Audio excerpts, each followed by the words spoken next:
Isang umaga, nagtungo ang isang tagapagsilbi sa silid ni Yigang.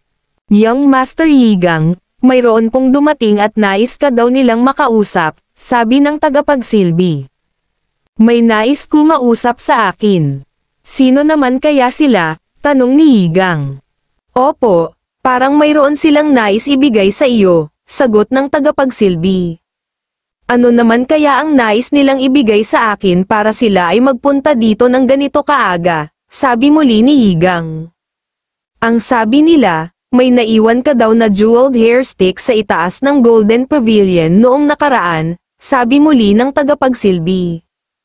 Ang mga ito kaya ay ang Hausek, ano naman kaya ang ibibigay nila sa akin at gaano naman kaya ito kahalaga upang sila ay magpunta dito ng ganitong oras, sabi ni Yigang sa kanyang isip. Sige, susunod na ako, sabi muli ni Yigang, Young Master. Kamusta ka na? Sabi ng lalaking dumating kay Yigang. Kanina pa kayo, tanong ni Yigang, kailangan ko silang makausap. Maaari bang iwan muna ninyo kami, lumayo muna kayo, hindi ninyo maaaring marinig ang aming pag-uusapan, sabi ni Yigang sa mga tagapagbantay. Wala akong sinabi sa iyo na pwede mo akong puntahan dito. Anong klaseng bastos na ugali ito? Seryosong sabi ni Yigang.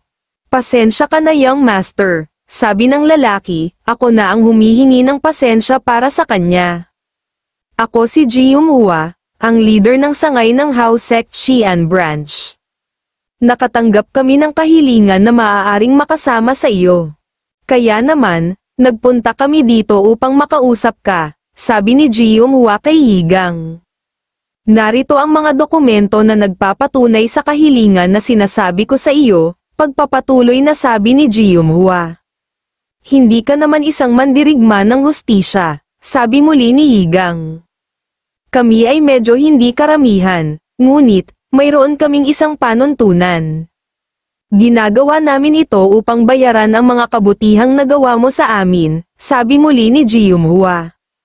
Kinuha at binasa ni Yigang ang dokumento na ibinigay sa kanya ni Jiumhua, nakapaloob sa dokumentong ito ang hiling ni Tak Moyong, upang rentahan ang ika-4 na palapag ng Golden Pavilion, para sa isang piging at ito ay magaganap, isang buwan mula ng araw na iyon, nakapaloob din dito na humigit kumulang 30 upuan ang kakailanganin, mabangong inumin at pagkain, at kinakailangan ding magkaroon ng entablado para sa gaganaping sword seizing duel ni Baekhyun at Jin Moyong.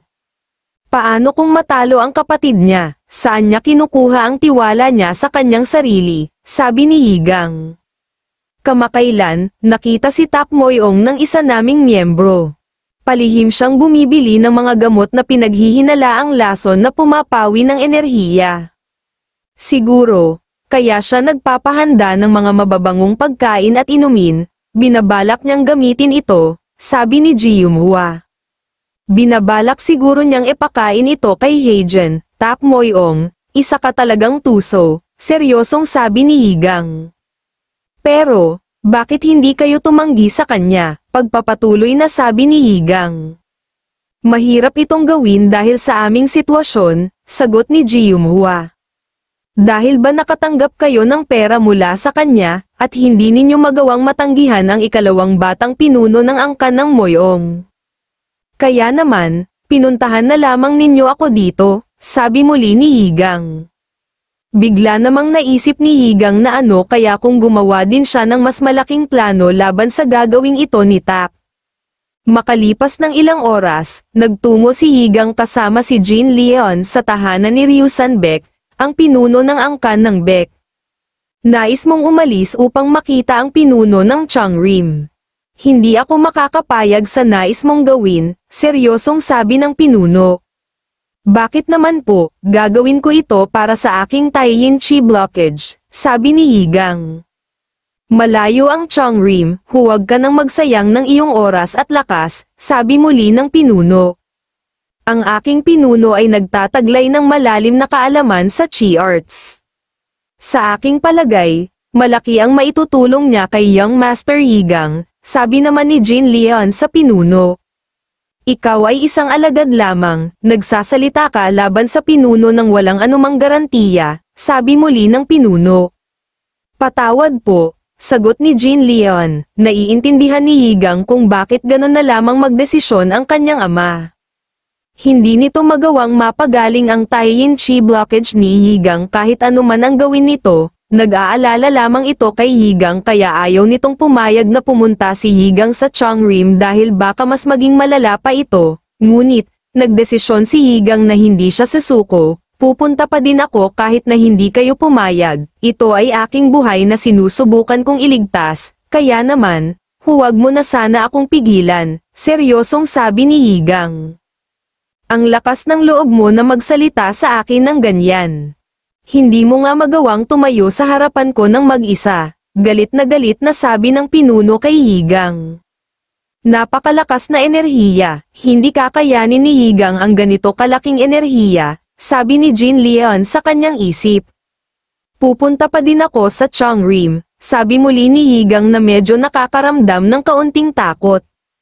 Pabigatin mo ang iyong katawan at balutin mo ang iyong kaisipan.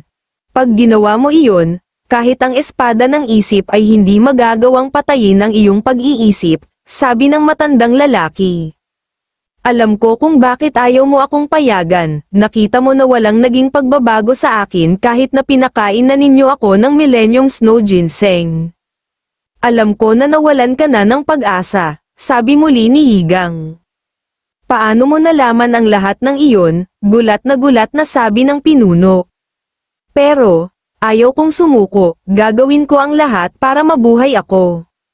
Naiintindihan ko na ikaw ay nag-aalala, ngunit, wala akong balak na umupo na lamang habang hinihintay ang araw na ako ay mamatay, seryosong sabi ni Yigang sa pinuno. Sobrang manghang-mangha ang pinuno sa mga sinabi ni Yigang at ayon pa dito, kailan pa kaya si Yigang naging ganoon ka matured mag-isip? Kung ganoon, gawin mo kung ano ang iyong ninanais. Pinapayagan na kita, sabi muli ng pinuno, magaling ang iyong ginawa, sabi naman ng matandang lalaki kay Yigang. Ngunit, bago ka umalis, kailangan mo munang maging matalik na kaibigan ang mga batang Moyong. Para sa kaalaman mo, ang Moyong at ang Bek ay nasa hindi magandang ugnayan.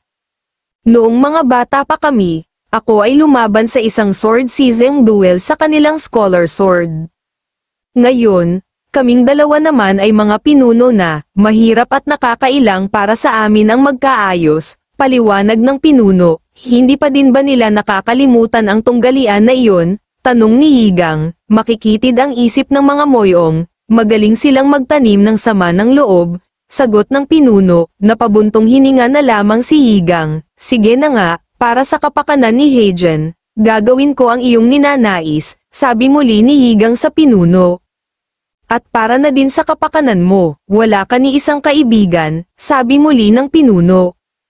Maiba po ako, ama, maaari ba kitang makausap ng tayong dalawa lamang?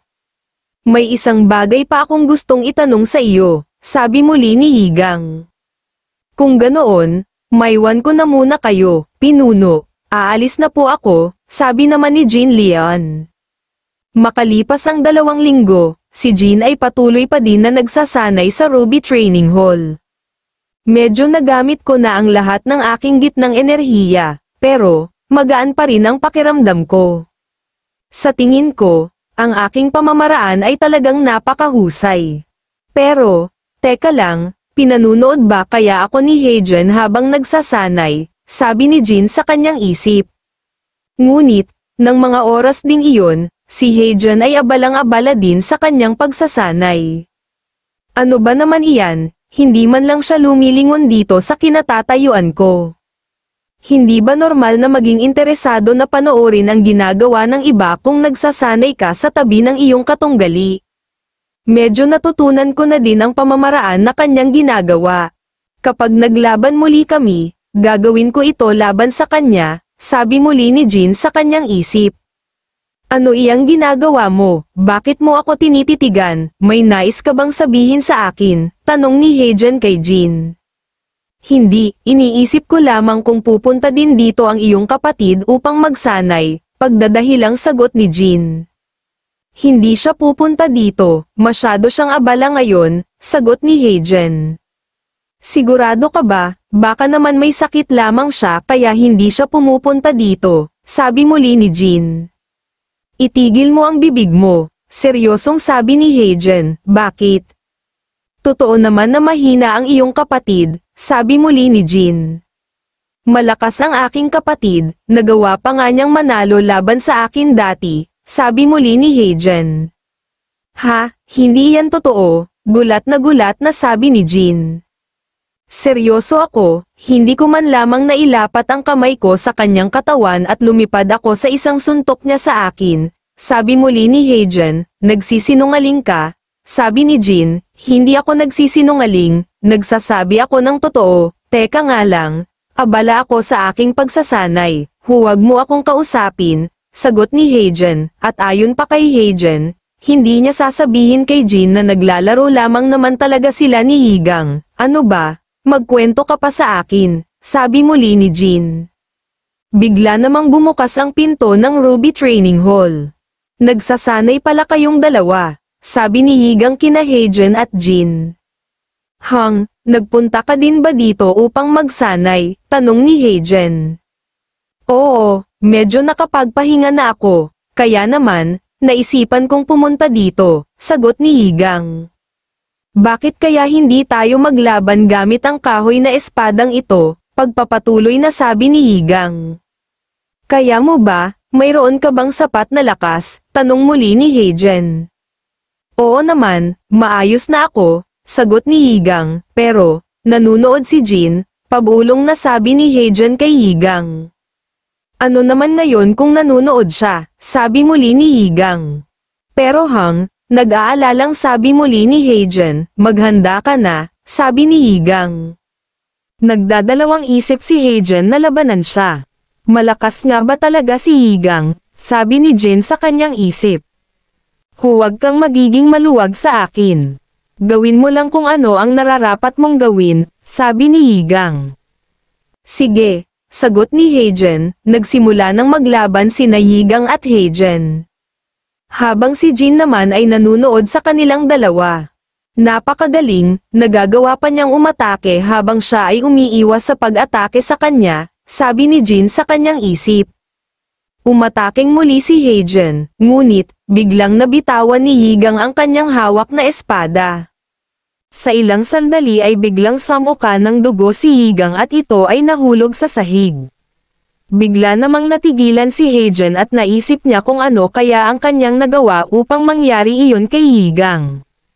Agad na tumakbo si Heijen palapit kay Yigang. Samantalang, si Jin naman ay natulala dahil sa pangyayaring iyon. Hang, anong nangyari sa iyo? Gumising ka, sabi ni Heijen kay Yigang at ito ay sobrang nag-aalala para sa kanyang kapatid. Anong nangyari sa iyo, Hang? Gumising ka? Natatarantang sabi ni Heijen. Tama na, huwag mo na akong kalugan, sagot ni Yigang. Buti naman at gising ka na, sabi muli ni Heijen, subukan ulit natin. Kunin mo ang iyong espada at magsisimula na tayong muli, sabi ni Yigang. Sigurado ka ba? Sabi muli ni Heijen, walang kwenta iyang ginagawa ninyo. Malinaw ang pagkakaiba sa inyong antas, kitang-kita naman ang resulta kahit ilang beses pa ninyong subukang muli. At nasisiguro ko, sang-ayon sa akin si Heijen, maliban na lang kung may magpapayo sa iyo ngayon dito mismo sa lugar na ito. Walang saysay na ulitin ang ganitong klase ng pagsasanay, sabi ni Jin. Ganun ba, hindi ba tinuruan mo si Heijen kung paano makipagkamay? Gusto ko din itong makita, sabi ni Yigang kay Jin. Sige, sasabihin ko sa iyo kung nais mong malaman, ganito lang ito kasimple, sagot ni Jin, at gaya din nga ng ginawa ni Heijen, hinawakan din ni Jin sa kanang kamay si Yigang gamit ang kaliwang kamay nito. Mali ang iyong ginagawa, ganito ang tamang pakikipagkamay, sabi ni Yigang at hinawakan nito ang kanang kamay ni Jin gamit din ang kanyang kanang kamay. Bakit ganito ang pakiramdam ko? Ito ang naramdaman ko noong una akong natutong makipagkamay. Umaarte akong mayabang habang ginagawa ito, pero, mali naman pala ang aking ginagawa. Sigurado ako na pagtatawanan nila ako, sabi ni Jin sa kanyang isip. Alam ko lang kung paano makipagkamay, kaya naman, sinasabi ko ito sa iyo, sabi muli ni Yigang. Sige, mixing sagot ni Jin, dahil mas magaling ka sa swordsmanship kaysa sa akin, maaari mo ba akong gabayan habang nagsasanay ako kasama si Heijen? At saka isa pa, hindi ka dapat magsalita ng basta-basta sa akin, sabi muli ni Yigang kay Jin. Sige, sagot muli ni Jin, pakikipagkamay, ito ay medyo kakaiba, sabi ng matandang lalaki, ito ay isang simpleng paraan ng pagbati, ginamit ko ito ng maraming beses sa aking nakaraang buhay, sagot ni Yigang, nakahanda na muli sina Yigang at Heijen upang gawing muli ang kanilang pagsasanay, kung nakahanda ka na, ako naman ang unang aatake ngayon, sabi ni Yigang kay Heijen, sige hang, mixing sagot ni Heijen. Medyo huli ang tiyempo mo noong huli, tingnan mo ng mabuti, sabi muli ng matandang lalaki. Alam ko, sagot ni Yigang, mag-focus ka sa espada sa iyong kamay. Ang pangunahing kaalaman ng swordsmanship ay mayroong tatlong kakayahan. Ang patayong paghiwa, paalang na paghiwa, at ang pagsaksak. Ang ugat ng abilidad ng swordsmanship ay nagmumula sa pangunahing kaalaman na iyon, paliwanag ng matandang lalaki. Umatake si Yigang kay Heijen gamit ang patayong pahiwa ngunit, nakaiwas si Heijen sa pag-ataking ito. Sumunod namang umatake si Heijen gamit naman ang Qinggong, at sa pagkakataong iyon ay nabitawan ni Yigang ang kanyang hawak na espada. Sa halip na umataking muli gamit ang espada, ginamit ni Yigang ang headbutt kay Heijen. Sina Yigang at Heijen ay parehas na nakaramdam ng sobrang sakit dahil sa ginawang headbutt ni Yigang. Tabla ba ang resulta ng naging laban nila? Hindi, mukhang mas maayos si Yigang kaysa kay Heijen. Napakagaling, nanalo si Yigang laban kay Heijen sa ganoong klase ng pamamaraan. Kung ganoon, mas matigas ang ulo ni Yigang gaya ng kanyang itsura, sabi ni Jin sa kanyang isip. Kamusta, di ba't sabi ko sa iyo ay gabayan mo ako, sabi ni Yigang kay Jin. Ang galaw ng iyong mga paa ay hindi nakakasabay sa iyong itaas na katawan. Sa aking palagay, kailangan mo pang sanayin ang ibabang bahagi ng iyong katawan, sagot ni Jin. Magaling ang kanyang mga mata, sabi ng matandang lalaki. Sige, tatandaan ko iyan, sabi ni Yigang, aabangan ko iyan sa susunod, sabi naman ni Jin. Ang ibig ba ninyong sabihin ay magsasanay tayo ng magkakasama, gulat na sabi ni Heijen. Sige ba, sabi muli ni Jin, aalis na ako, pamamaalam ni Yigang. Magkita ulit tayo bukas hang, sabi naman ni Heijen at tuluyan ng lumabas ng Ruby Training Hall si Yigang, ang sakit ng buong katawan ko, kailangan ko nang bumalik at maglagay ng gamot, sabi ni Yigang, ito ay dahil, ang iyong malakas na pangangatawan ay hindi pa nakakapagsanay ng maayos, sagot ng matandang lalaki, ano, masakit ang iyong katawan, biglang sulpat ni Pangmoa habang ito ay nakabitin sa itaas ng puno, si Yigang naman ay sobrang nagulat sa biglaang pagsulpot ni Pangmoa. Sinabi ko sa iyong itigil mo na ang pagsunod sa akin. Paano mo nagawang sumabit sa puno, sabi ni Yigang kay Pangmoa. Sinong may gawa niyan sa iyo? Nasisiguro ko na si Jin Moyong ang may gawa niyan sa iyo. Tingnan mo ang iyong mukha, gumawa siya ng gulo sa isang mahinang tao. Loko talaga ang Jin Moyong na iyon, sabi muli ni Pangmoa at hawak-hawak nito si Yigang sa ulo nito. Medyo nagkaroon ako ng gasgas dahil sa pagsasanay namin ni Heijen, sagot ni Yigang. Loko ang Heijen iyon, sabi muli ni Pangmoa, nakakatuwa naman, sabi ng matandang lalaki. Anong nakakatuwa dito? Sobra akong naiinis, hindi ko alam kung dahil gusto niya ang hitsura ko o nang iinis lamang talaga siya, sabi ni Yigang sa matandang lalaki. Anak siya ng isang martial family, sigurado akong lumaki siya sa isang grupo ng mga maskulado at malalakas na lalaki, sabi muli ng matandang lalaki. Sinasabi mo bang gusto niya ako dahil mukha akong marupok? Tanong ni Yigang sa matandang lalaki. Mayroon talagang mga batang kakaiba ang panglasa, sagot ng matandang lalaki. Bakit mo ba ako hinihintay dito? Tanong naman ni Yigang kay Pangmoa. May nais sana akong ibigay sa iyo, sagot ni Pangmoa. Ito ay isang miracle medicine na ibinigay sa akin ng aking ama. Ito ay maaaring makatulong sa chi ng iyong katawan at ito ay mabuti din para sa panloob na pinsala. Dalawa naman ito kaya ibibigay ko sa iyo ang isa. Pagpapatuloy na sabi ni Pangmoa at ang gamot na tinutukoy nito ay isang maliit na bilog na animoy perlas at ito ay kulay ginto. Ibibigay mo talaga sa akin ang ganyang mahalagang bagay? Tanong ni Yigang. Oo naman, at saka isa pa, hindi ko pa naman kailangan ang mga ito, malusog naman kasi ako. Ikaw ang mas nangangailangan nito dahil mahina ang iyong katawan.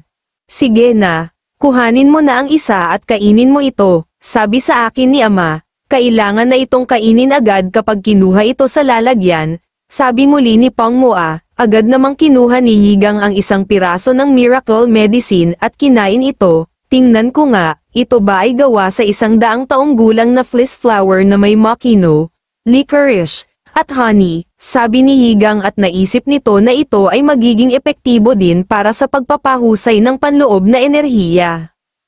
Kung nagustuhan mo ang ibinigay ko sa iyo, maaari ba akong humingi ng pabor sa iyo, sabi muli ni Pangmoa. Siyempre naman, anong pabor ba ito, sabi naman ni Yigang. May isang sikat na grupo na magtatanghal na darating dito sa loob ng 7 araw. Maaari ka bang sumama sa akin para manood nito? Seryosong sagot ni Pangmoa. Naisip naman ni Yigang na niyayaya ba kaya siya ni Pangmoa para sa isang date. Sige, panunuorin natin sila ng magkasama, nakangiting sabi ni Yigang. Talaga ba?